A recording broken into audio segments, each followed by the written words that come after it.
A goal of any training program is to make training as realistic as possible to make transition to the workplace more realistic.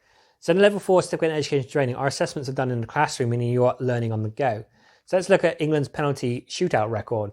So each time the World Cup or the Euros comes along, England players spend hours practicing penalties, and we know they will come.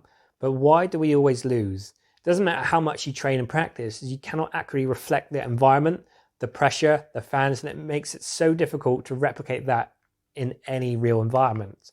So the idea of creating a realistic work environment characterizes your working conditions.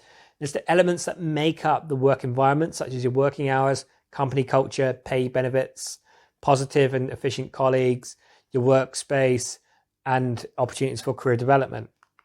So there are different strategies used to transform areas of training to reflect a realistic working environment. And we help with learners who complete the level 4 certificate in education into work. And the first thing we suggest is to find a work placement or even go to a teaching agency where you can get a feel for a realistic work environment.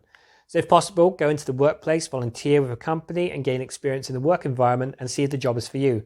You might volunteer at a club to help you get a feel for the job and the skills that are needed. If you are at a crossroads in your life, get a feel for it.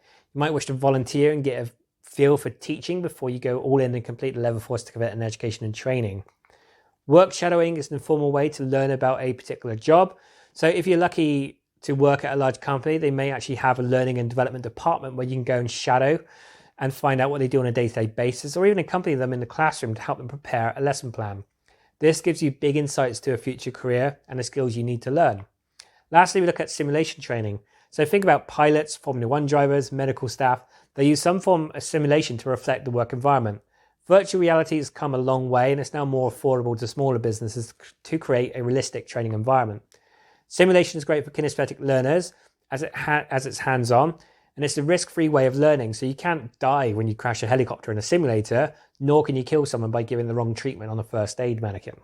So the more realistic you can make the training, the better prepared your learners will be in the workplace. They'll gain more confidence from the transition, will have the opportunity to make many more mistakes and learn from them where there are no risks to them or others.